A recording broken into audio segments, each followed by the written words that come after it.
Hi, everyone. My name is David Mainville, and I'll be your host for today's webinar. Before we get started, let's do a bit of housekeeping. First off, can everyone hear me and see my screen? Please comment in the chat. All right. Looks like we're getting some responses. Excellent. All right. So everyone is on mute. To keep things interactive, please use chat to ask questions or make comments. We'll be monitoring the chat and we'll make sure we get those questions answered. We will be recording this session, and an email will go out with the link to the recording and to the slides. I would like to start by providing some background on Navvia. We were founded in 1999 as an ITSM process design and implementation company. During that time, we created a software product to help make our consultants more productive by automating many of their tasks, such as process assessment, process design, requirements gathering, and documentation. This tool evolved into the Navvia Process Designer. We are no longer a consultancy, and today we're focused on helping our clients improve their own productivity through our product. Many of our clients currently use Navvia to stand up and govern their service management office. To learn more about the Navvia Process Designer, check us out on the software review site, g2.com. Today's guests are the Service Management Office team from Columbia University. Located in the city of New York, Columbia University has been a leader in higher education for over 250 years. In 2021, they were ranked second overall in the United States and sixth globally by U.S. News and World Report. Joining us from Columbia University are Michael Canny, David Angelari, Henry Sosa, and Alan Ragunath. Welcome, gentlemen. To help set the stage for today's webinar, I want to start with a definition of the Service Management Office. The Service Management Office is a center of excellence responsible for the design, implementation, automation, and governance of ITSM processes and services. Often a matrixed organization with representation from the business, the process owners, process managers, technologists, and business analysts. You can learn more about our definition of Service Management Office by going to our website, navvia.com, service-management-office. There you'll find a number of articles related to this topic. Now, to help us better understand today's audience, I would like to pose the following question. What is your organization's status regarding a service management office? Please take a moment to look at the question and respond, and then I'll present the results. All right, now it looks like some of the results are coming in. I'll just give it another few seconds. Looks like we got about 60, 70%. All right, I think we're going to hold it there. All right, the results are in. This is interesting. 37% of you say you have a functional service management office bringing together people, process, technology, and governance. Well, first off, I want to say congratulations to you all, as you're very well positioned for service management success. Now, 28% of you say you are considering implementing a service management office, and hopefully today's session will help you with that. 17% of you say you have a service management office focused on technology only. Now, this seems to be becoming more common, and frankly, it can take the focus away from the business, resulting in poor business alignment.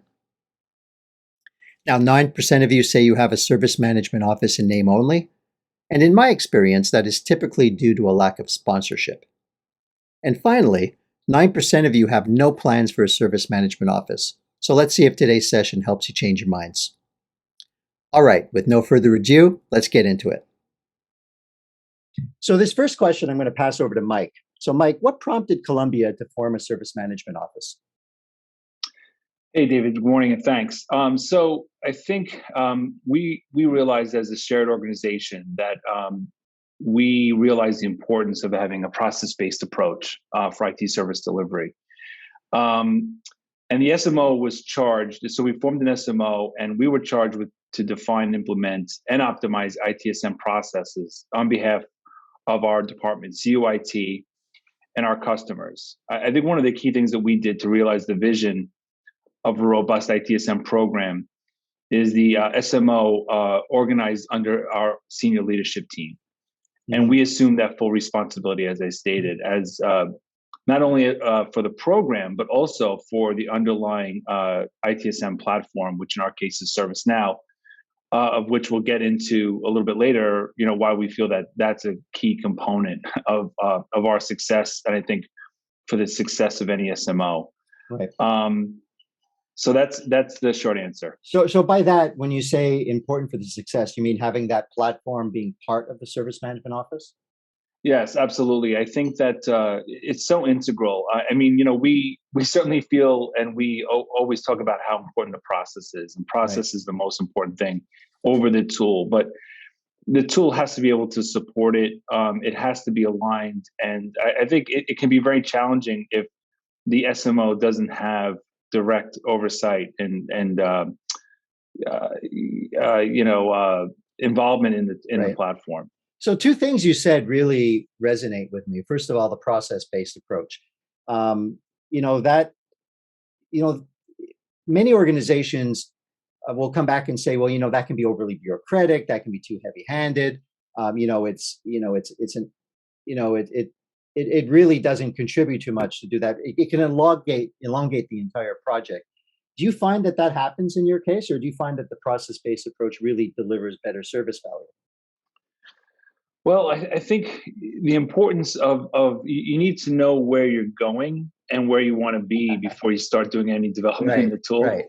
That is so critical. So, I mean, you do have to do some work.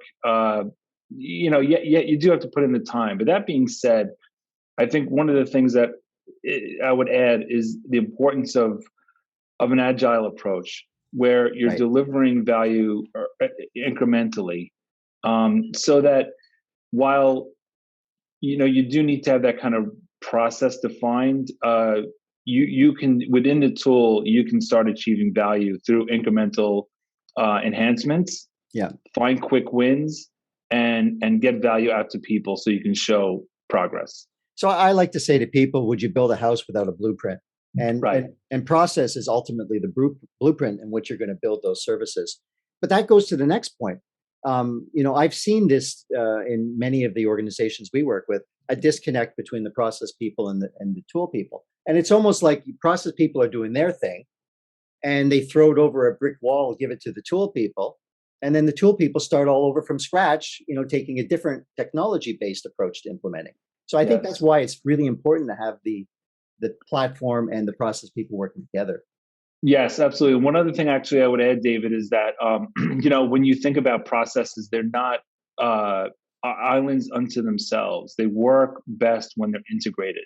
Exactly. And that's another thing, right? I mean, so you really have to have that in mind. And if you're really focused on the tool and the platform, it's easy to lose sight of that. And even when you need to be forward thinking about maybe future processes. Mm-hmm. So you don't want to design yourself into a corner. You want to make sure that you have it staged in such a way that's scalable and you can easily integrate with other processes. Exactly. And the other maybe quick thing I'll add, if you're not working together, the process and tool people in one group, one organization, the process people might be asking for things that just are not achievable in the tool or would require so much customization that it's not practical. So true. And that's really where you can get caught up is with the development and over development and doing customization. And it's great to hear you had that sponsorship, and that's going to lead into the next question. But before that, I just did want to bring up one more thing. Was there a catalyst that really, a single event or a single service that really got you guys going? Well, there was an ITSM program or a program in place when we started. So there was definitely identified a need and an appetite for it. Change management was probably the catalyst. Okay. To see the need for change. But there were, we'll talk about later, there was a lot of momentum that we were able to take advantage of with regard to ITSM, and looking at services and service ownership, and leadership really wanting that. So Right. yeah, but for us it was change management. Yeah, and I also heard, just from previous conversations with you that you had some of your biggest successes were actually non-ITSM services. Absolutely. Yeah, we and that's an important aspect for us is excuse me, we serve more than just our own department. So in that way, where we can interact with other groups and they Mhm. can leverage our platform is always a bonus. Awesome. So moving into the next question, and you alluded to that a little bit, but one of the things that often get in the way of a successful service management office is structure, the ownership, the sponsorship. Could you just talk a little bit about your current structure, the reporting chain, who you report into, some of the roles and responsibilities of the people on your team? So we report into the PMO, or the portfolio management office. And so we feel, if you think about what a PMO does, it's on, typically it's onboarding services, Mhm. improving services, and retiring services. So obviously that resonates a lot with an SMO, and really thinking about the overall life cycle of the service, which is where service management is focused. So we do feel that there's a lot of alignment there. Mhm. In terms of how we're aligned, we're a very small team. We work very collaboratively. We come from very operational roles in past lives, whether it's service desks, desktop support, third shift, you name it. Right. So we feel that, having that point of view is important to giving context. And we can personally, attest to the fact that, we feel ITSM adds a lot of value. So, but again, we feel that, that alignment with PMO is an advantage for us. Yeah, and we're going to be talking a little more because there's often quite a bit of confusion about the PMO and the SMO and the role they play. Yeah. And that's a question that'll come up a little later in the conversation today. And in terms of the skill sets of your team, the different, do you have some Yeah. So technologists, some process focus based people? right. Yeah, Yes, we're definitely all come from a technology background, a management background within IT, but have right. all started, really come up from, the grassroots, I guess you'd say. Yeah, And, at a certain point in basically in all of our careers, we learned about ITSM and saw that opportunity. And, we've gotten the certifications, the ITIL foundations, even, we started getting, other certifications like Agile and Scrum and things like that. So yeah, I mean, we really feel it is important to know these frameworks. To be to the extent that you have possibly be that subject matter expert, right? You really got to be able to, when in that workshop, when that meeting comes up, you want to have an answer when they ask you, "Hey, what's the best practice? What does ITIL say?" Um, you know, you need to have those things as references in your toolbox. without being too dogmatic, I imagine, right? Absolutely, yes. And I think we'll talk about this later on, but you want to have that stuff at the ready for reference, but you don't want to clobber people with ITIL terms, and that really turns people off. You really got to leverage it and talk about it within the context of value, and within the context of the business. So it sounds like within your SMO, in terms of the structure, you've got skills for facilitating workshops. You got the ITEL and the framework background. You got managerial skills. You've got process skills, and of course, you have the platform skills to actually implement on the tool. Yes, and yep, that's a great summary. And each one of those things we feel is very critical. I mean, look, we're on a journey just like everybody else. So, but that being said, we feel that those capabilities are really key for success. Now, I'll just add one more thing. I always remember this one project I worked on. For those of you who don't know, I was an ITSM consultant for many years, and I worked on this one project at a large bank, and it was interesting because myself and the team were brought in to do the process work, and we did the work, we did the workshops, we actually gathered requirements for the implementation of the tool. Got a nice pat on the back when we finished the project, but we weren't being retained to actually do the implementation. Another team was going to be doing the implementation. We handed over all the deliverables. We left the building. they started the project all over again, doing it the way they felt they needed to do it by taking a technology-based approach. In the end, the project was almost twice as long as what it would have been if the team was combined and the technology folks and the process people worked together from the beginning through to the end. But anyway, that's a little story from the past. Would anyone else from Columbia like to comment on roles and responsibilities?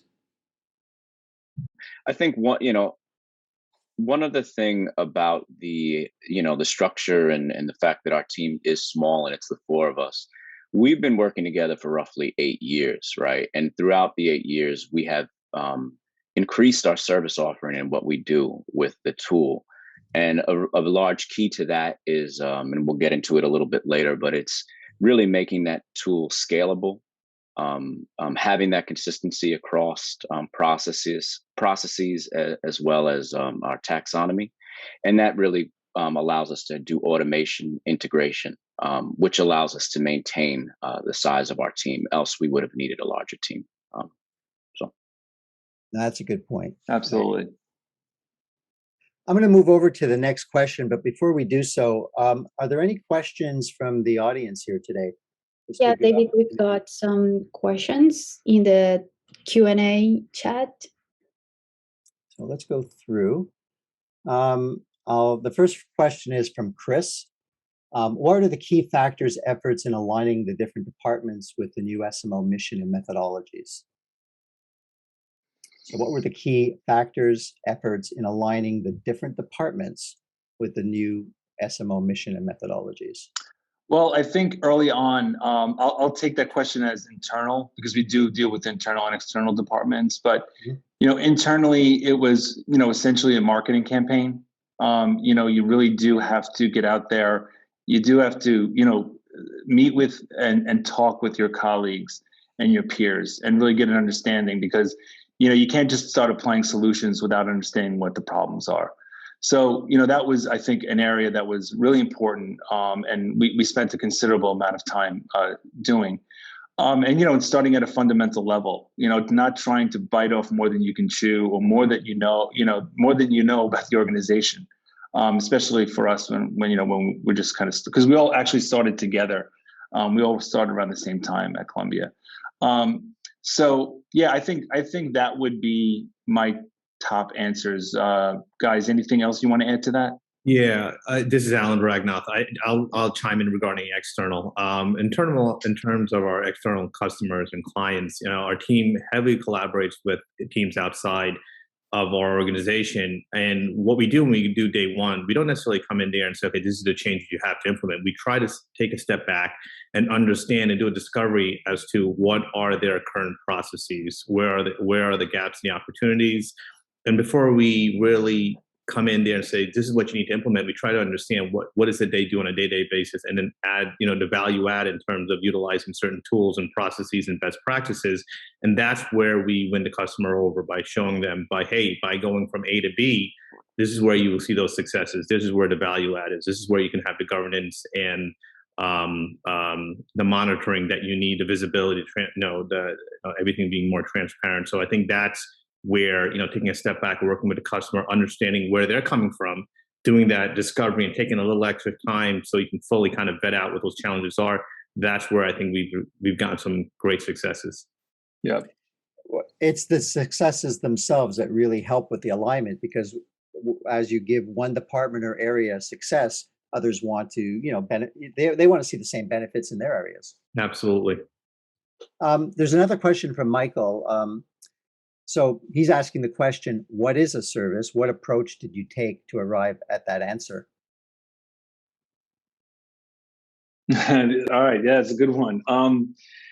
We started with the basic ITIL definition, to be honest, if I recall. It was quite a while ago now, but I think we started at what the fundamental definition, starting with what the definitions that were out there, start at, that as a starting point. I think in addition to that, we also talked about the differences between, as I mentioned, the differences between internal and external services. Mm-hmm. And what and it was really done within the context of like setting up and updating our catalog. So that was there. I was like, hey, does this go on the catalog or does this not go on the catalog, right? Is this internal? So that, beyond just defining the service, I think that was relatively straightforward. I think where the most discussion was around, I think, the definition of differentiation between internal and external. That's a very good point. There's another question coming in. Even with senior leadership support, was there resistance from the rest of the organization to overcome? Yes. I mean, I think, I don't know if I would call it resistance, but, I think you have to be able to show the value, right? If you're going to do a program like this, it's important to make sure that people understand what's in it for them and how they're going to benefit. I mean, it's always the carrot, right? I mean, that's really the approach you always want to take, because otherwise you're not going to get people to buy in. And change is not easy, right? If you're asking people who have, operate a certain way for a certain amount of time, introducing change is something you have to consider, right? And I think Alan, mentioned that before. Mm-hmm. You want to make sure that you manage that change, not change management, the process, but change management, getting from A to B and, making that change, whatever the case might be. So. Thank you. In addition to that, the other thing that we do to aid in that change and to show the value to our customers is we do have standing meetings with all of the business units that we work with, where we share ongoing work, future work, as well as our roadmap, so that line of communication continues to stay open and those relationships are maintained. That's awesome. Absolutely. I'll take two more questions and we'll move the conversation forward. We will have some time at the end here for some additional questions. Anthony, hi, Anthony. Anthony's asking about separating tooling capabilities. Do you mean your business processes drive the tooling requirements? Yes, absolutely. We'll plan to get into this, I think, in the next slide, but we definitely, through where we came in and really the state of the tool that we took over, there was a number of customizations that were in there that we really had to deal with upfront. And through that lesson, we learned that we want to, design narrowly and implement wide. I think that's the saying, but yeah. we want to design things that scale. And that's a really key component to this, because you can really paint yourself into a corner of customization. And if you've ever been in that spot, it's a place you never want to be. Right. So yes, we definitely do consider the design as the paramount thing. And to be honest, you also have to consider the capabilities of the tool. You also have to see what's out there, what's out of the box, how does it operate. So it is a balance, but really I think the process is primary. But guys, what do you guys think? I'd like you to chime in on that. You're 100% correct. I mean, we always try not to customize, right? There's a fine line sometimes between configuration and customization. I think it's also important, this term was used several years ago and it sticks with me, right? To have consistent process, you can have slightly different executions of the process, right? And that really depends on the business needs. So we need to understand, so we don't come in guns blazing, you must do this, you have to do this. We listen, we see how it fits in. Sometimes there's adjustments tool-wise, sometimes there's adjustments in procedures or process. But it's kind of funny, just thinking back of all the external departments that we've brought on, really none have come back and said, wow, this doesn't work for me. They've all been grateful. I hate to beat a dead horse with with services, but they're like, wow, I didn't know that we had so much volume on this service for either requests or incidents. And, so it brings things to light following that type of standard. But again, it's not always one size fits all. And we get that, right? And we don't force people to follow that model. You can't. Exactly. Right. One last question, then we'll move it on. This is from Linda. So even though they set a service management up 6 years ago, leadership has not been engaged or committed to the effort.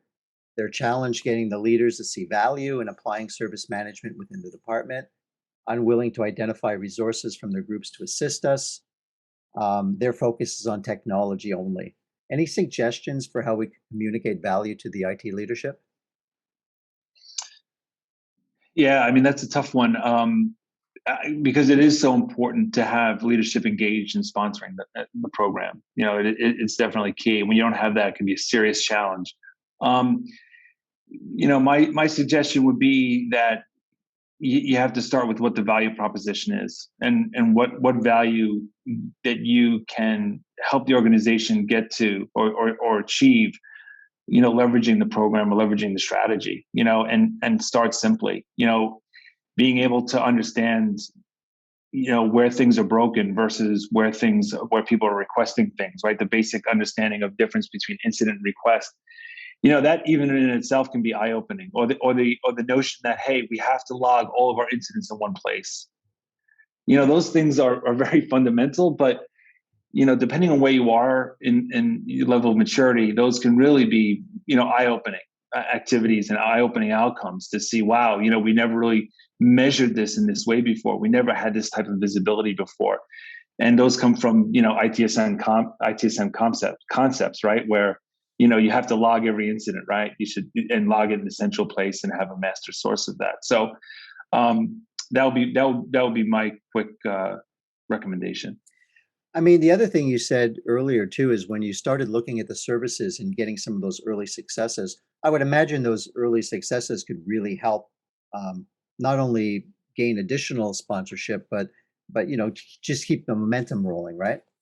Absolutely. And, you know, like Dave mentioned before, that service view, and something that, you know, often comes up when we're working with external and non-IT groups, helping them, you know, organize their services so they can categorize them in a way just through basic ticketing is very eye-opening, because, Right. you know, that's a view they've never really, you know, considered before. And it when you have that, it can be very tactical.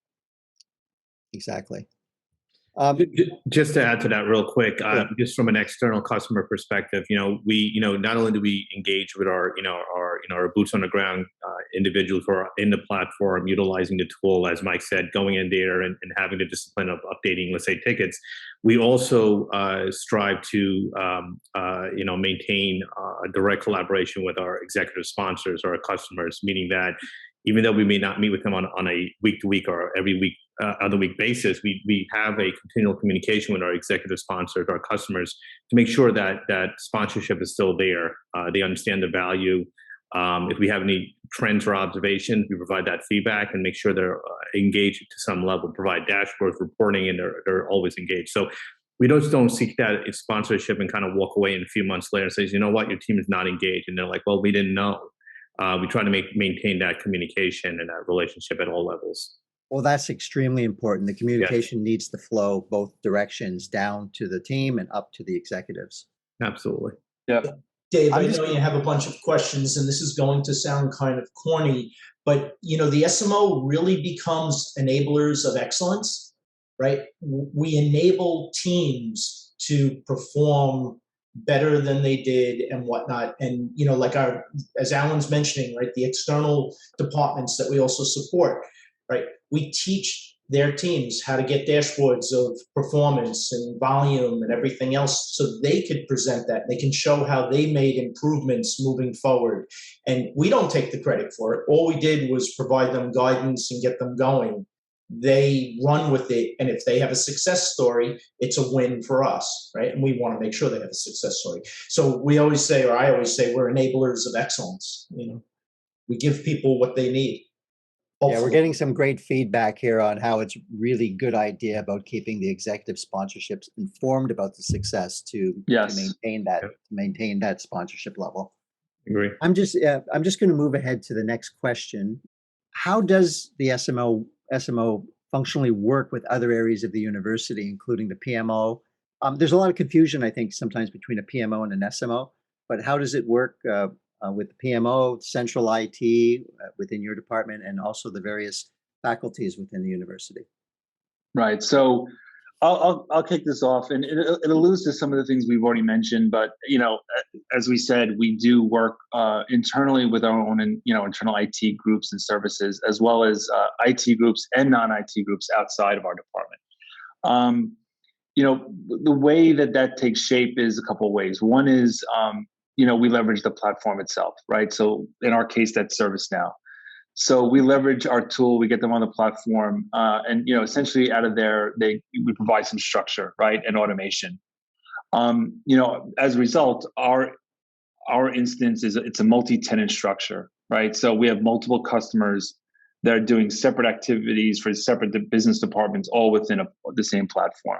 Mm-hmm. So as we mentioned, it's important for us to stay within the capabilities of that platform. We design solutions that can scale.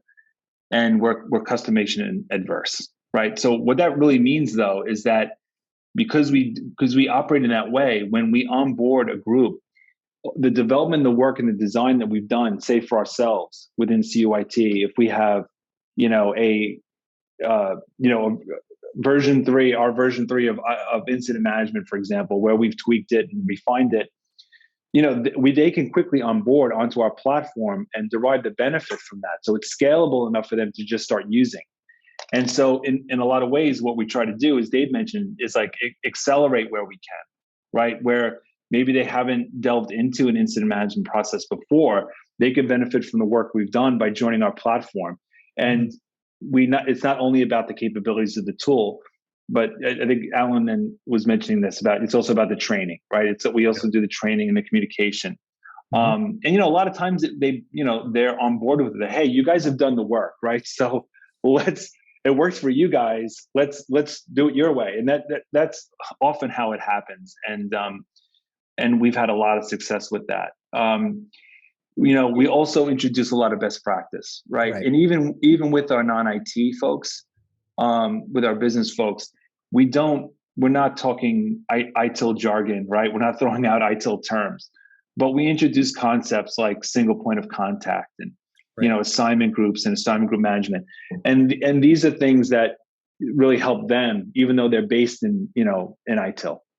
Yeah, and just to add to that, as Mike already said, we work very, very well with our internal PMO team. We identify clear roles, responsibilities, who's doing what, who's leading the charge on communications, procedure documentation, facilitating requirements, and so forth.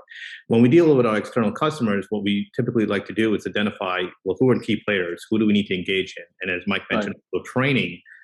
We identify a subject matter expert within a team. So if we're dealing with a team of 20 people, sometimes it's very hard to corral 20 people in a room and train them. So we'll focus on key subject matter experts within those teams, make sure they're very, very familiar with the tool. And it's such as a trainer type, model. So we make sure we collaborate very closely with them. They understand the tool fully. They understand the best practices. They understand the goals. And they walk away with all the collateral and feel pretty confident that they can answer some of those first line questions that we would typically, have to respond to. That's excellent. It's interesting. My background was service management consulting for many, many years. And it was always interesting to go into an organization and saying, well, we can't do it this way because we're different. We can't do incident management this way because we're different or we have unique requirements. Same with change management or problem management. But the one thing I learned from my career is there's more similarity across these organizations than there are differences. Does that apply to the different departments that you brought on board? I mean, it's certainly out there. I think we've been pretty lucky, I guess, maybe in avoiding a lot of those pitfalls. But yes, I mean, so there are definitely discussions about, hey, we're a little bit different than how you are explaining this to me or how this works. And we just try to take a step back and just try to communicate, hey, this is it. It's this way because here's the value, right? Here's what you get out of it. And I think 9 times out of 10, we're able to have a good outcome from that discussion and make the case. But not always, but most of the time. And just to add to that, I mean, the commonality that I see, whether it be an internal or external, is really defining who the customer is, customer centric, whatever the process is, whether you're dealing with facilities or you're dealing with, programs, whatever it may be, at the end of the day, there's a customer that needs to be serviced. So, we focus on who the customer is, make it customer centric, and make sure they understand by utilizing these processes and doing things in a certain manner. At the end of the day, they're increasing the customer experience, meaning it's a better experience. So I think that's where the radar goes up, the antenna goes up, and they understand. Yep, got it, understood. But I think that's the commonality there. Whether we're doing internal or external, what is the customer experience? How can we improve that experience by implementing whatever best practice we need to get that accomplished? Excellent. I'll just take one more question from the audience at this point. This is from Chris. Did the Service Management Office come into existence prior to implementing ServiceNow? And if not, were there inconsistent implementations across processes within the tool? Yes, at Columbia, the ServiceNow instance was already here when we started. So we took that on. Yes, and there were definitely inconsistencies in process. And so I think there were four, for example, guys, correct me if I'm wrong, 4 or 5 different incident processes that were in our instance with different groups that were leveraging incident management in very, very different ways. And that was an area that we worked to very slowly. And not all of them are, I mean, there's some of them, there's some behaviors that are still out there, but where it was most critical, we were able to bring them together, right? Through conversation, through meetings and discussion, because that's an area where we talked about before about, the supportability. We couldn't support 4 different incident processes. Without being able to, it would hold us back from doing other things. So, luckily, I think we were able to overcome that. But yes, there were definitely differences. Just Dave, tying into that. I mean, a big effort, right? Thousands, upwards of 2,000 scripts changed around and reverted back and eliminated and whatnot. But it gets back to that concept of a same process, maybe a slightly different execution. So instead of having a complete new build out of the incident for a group, we were able to get them on with only a couple of scripts that controlled their behavior, making their behavior slightly different, but they still follow the same concept. Their technicians resolve, they don't close, right? The very basics were all followed in the same, which was great. And, but it was not without pain and time. It was almost 2 years worth of effort. It was to the point, though, where it absolutely had to be done. There's only so much that a team can maintain. Good point. I'm just going to move on to the next slide. So in terms of the implementation of the SMO, what were some of the challenges that you faced? So David, I mean, we faced challenges, but I think we have to take stock and recognize there were a lot of things actually going for us when we started. As I mentioned, one thing is that we had leadership support, right? We had full support. When we started, there was already discussions about more formal look at ITSM and service management. There were things like workshops and others that were already like being organized that we were able to leverage, and that's huge. Getting time from people is to talk about process is not always an easy thing to do.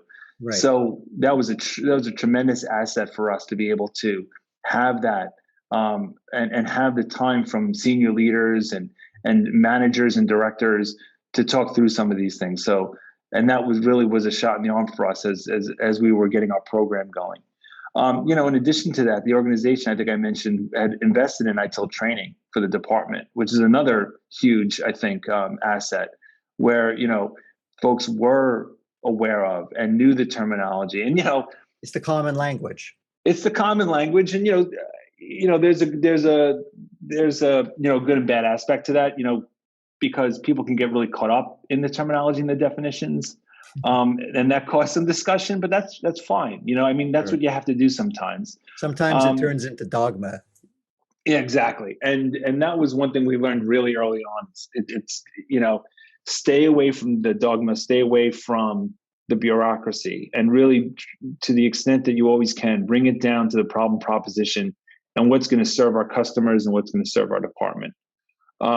Another thing we had was we had our flagship process, change management, that quickly took shape and was launched, which is today our most mature process.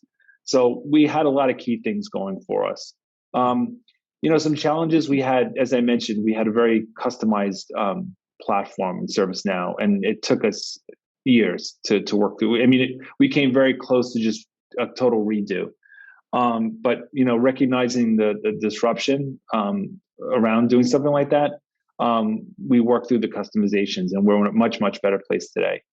I think we touched on this is, in talking about terms and people's awareness of ITIL, it's really working through the difference between ITIL and ITSM, right? ITIL is kind of seen as a Bible. It's seen as this rigid structure, where IT service management is really about the application of it. And it's really, again, about choosing and picking from the framework that responds to and answers and speaks to challenges that you're having as an organization, right? So you don't go in and look at ITIL roles and make that your org chart, right? You look at ITIL and you apply it so in ways that will help you mature and become a better service provider. So, it took some time to kind of get through that. And as I mentioned, just making sure that we're focusing in areas that best serve our organization. That's an excellent point. Eva had a question, and I think Dave Angelari touched upon it. So today, how many incident management processes do you currently have? Is it one that's We are down to one. We do have slightly different executions.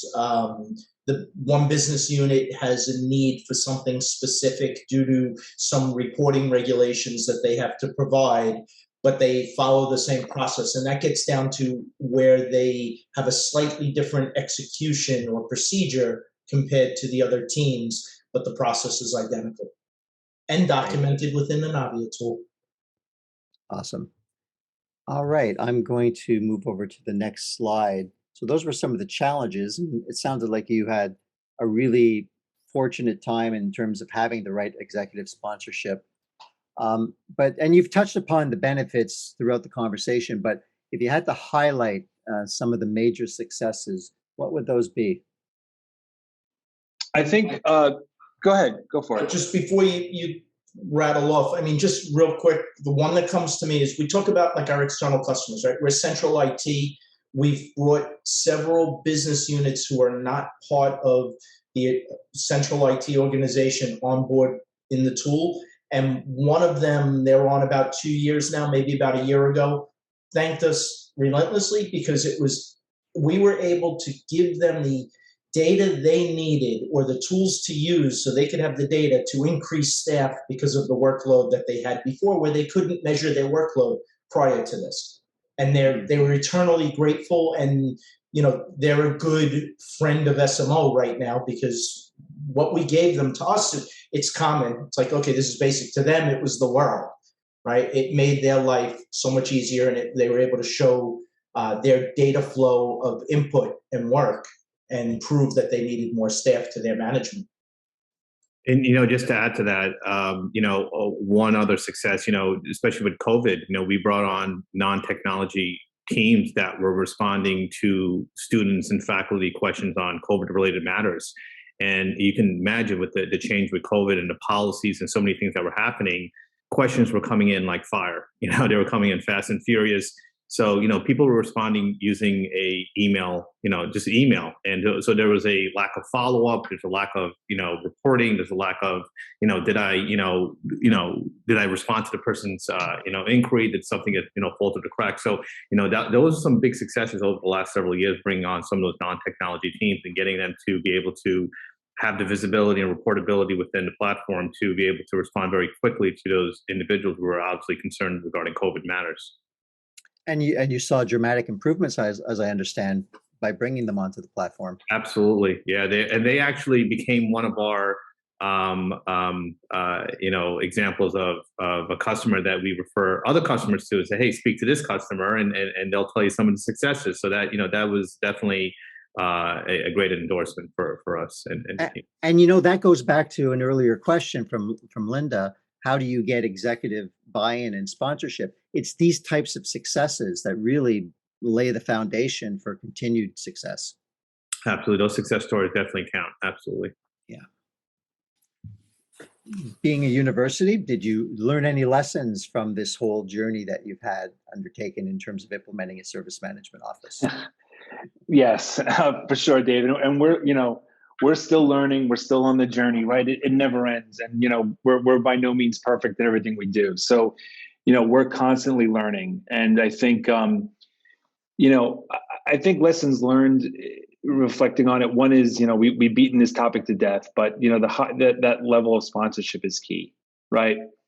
I think in your SMO, having some experienced membership, I think some of that background is key. Folks that have kind of walked the walk and have been in those shoes, I think that's a key element of it. I think ownership of the platform is a key area. I think when you don't own the platform, that's a big challenge. I don't think we would be as successful as we are if we didn't have ownership of that. Other things I would mention, just like, lessons learned. One of the things we did was tap into networks like this. I can't stress enough how much, networking, being part of these types of discussions, webinars, going to events. I mean, David, I don't know if you remember this, but David Angelari and I met at one of your events 10 years ago, and now we're working together. Yeah. Right. So, it really does help. It really broadened and opened our eyes and made contacts that we refer to and communicate with today on advice. And so, leveraging networks is, I think, a key thing. Another thing is an agile approach. We didn't really get into this much, but in our development on the platform, we have adapted to some agile methodologies. But purely from the concept of delivering early and iteratively, yes, I think is very, very key. When you're doing an incident process, having everybody wait a whole year to see any benefit from that is, I think, hard for people to swallow. Right? You want to see what can you do in the short term to get things moving and show that value. I think institutionalizing the program is key as well. We often enjoy when we hear conversations that are, I think we hope stem from our program. Like taxonomy is one, right? That's always good that it becomes part of the culture. That's, I think, what you want to shoot for. And another area is audit. We would argue, hey, don't be afraid of audit. Sometimes it can be your friend, yes, and it can help highlight areas where process can, hey, what's the answer to this? We're having all these findings. Well, wrap a process around it, document what the process is, have folks follow consistently, measure it. So I think those, were some things that we learned from our journey so far, but I'll hand it off to the guys to add to that. Yeah, I think you hit it right on the head, Mike. I mean, some of the other successes, and we continue to, expand, is our service onboarding, for example. It's understanding our service offerings, understanding our portfolio, continuing to engage with the service owners. That's been a great success. We've actually, there was a need there where customers would call in, inquire about a service, having issues regarding a service, and it wasn't clear as to who was accountable. They would come to the service desk. It wasn't clear as to who the matter should be escalated to. So I think that's been a great success, and we continue to see some great outcomes in terms of really kind of corralling the teams, understanding the service offerings, defining roles, responsibilities, defining training and communication planning. So I think we see some great successes there, and we continue to see that as well. And not only just bring on services, but also even deprecating a service in terms of services that being offboarded. What is that, really is that impact? and who needs to be informed, and how does that impact any of the the capabilities within the tool, who needs to be informed, and does any additional training have to be administered as well? What I'm going to do now is there are a few other questions that came in. I don't think we're going to have time for all of them, but I'll do my best to pick ones that I think are good, that would add to the conversation. One question that came in from Arif is, how does an upcoming SMO add value compared to the value proposition offered and proven by an established PMO? So in other words, why an SMO versus just using the PMO? I mean, one thing I would throw out in that is, I mean, it's the focus and the skill set is different. Yeah, it absolutely, David. I would agree. SMO is a very different focus, I think, than PMO. It's really it's overseeing that entire life cycle. That Alan mentioned in terms of service onboarding. I mean, certainly there are elements that cross paths for sure. When you're standing up a new application and PMO is running that project, they want to check a lot of similar boxes. But I think SMO's mission and charge is broader than that, right? It's not just that one project that's seen from beginning to end. It's the consistent and continual mission of SMO to oversee and help that entire service lifecycle, and focus on that. What I'll do is I'll take one last question. But if you guys don't mind, the questions that we didn't get to today, would you mind if I just forwarded them off to you, and perhaps we could share the results back with the attendees today? Would that be okay? Sure, absolutely. Awesome. So the last question we'll take: are you currently leveraging citizen developer concept to augment your ServiceNow development team? So I'll take that, guys, if you want. We've had requests for it, and we've talked about it internally. We currently are not. That's the short answer. What is very common at the university, and which is a good thing, is there are super knowledgeable people that love to build stuff, but they tend to move on and then we'll be stuck managing it. So we will work with them and we'll implement, we'll even show them how we do it if it's something custom like a custom app. But we do not open up and expose to them, because ultimately we are the long-term support. Thank you. But it's a great question, and it really, a lot of organizations that we speak with use it to help move things forward. Some of them are paying the price later on just for that same reason, that people move on, especially if, student workers and whatnot. So it becomes a maintenance issue. Exactly. Well, what I want to do is just take a moment to, I mean, we could go on for 2 hours here probably with the questions that are coming onto the board, but I just want to take an opportunity here to thank you, Michael, David, Henry, and Alan. This has been a wonderful conversation, and we really do appreciate the time that you spent with us here today. So heartfelt thank you to all of you. Before we wrap up for today, I would like to spend a couple of minutes on our product, the Navvia Process Designer. It's the perfect tool to help you stand up and govern your service management office. Navvia has a number of features that can specifically benefit the service management office. Navvia replaces Visio, Word, and Excel and provides a single solution to design, document, and share your processes. Navvia automatically produces and updates your process documentation whenever a change is made. No more cobbling together Visio, Word, and Excel docs. Navvia captures user stories and requirements right alongside your processes, giving you a comprehensive design package that will accelerate ITSM tool implementations by minimizing rework.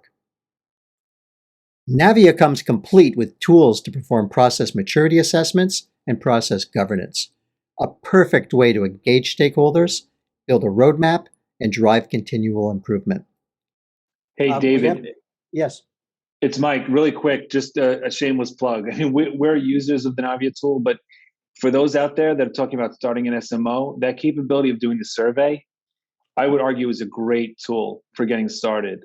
Really gives you a good assessment of where you are. And we use it every year. And so we do an annual survey, and it really helps you understand where you're at and show value of your program. So I would particularly highlight that capability.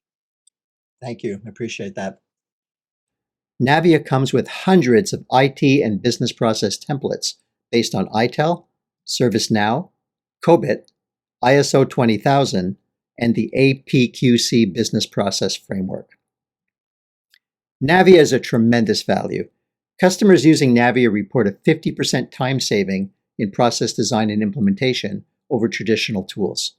Check out our transparent pricing on navvia.com/pricing. Navvia can really make your SMO perform. Schedule a demo today at navvia.com/contact. If you enjoyed today's webinar, you may be interested in our upcoming events. On March 17th, Accelerating Value from Your Processes, a conversation with G3 Canada Limited. And on April 21st, Enterprise Change Management, a conversation with New York City Health and Hospitals. Once again, a special thanks to our friends at Columbia University and to each of you for making the time to attend today. See you next time.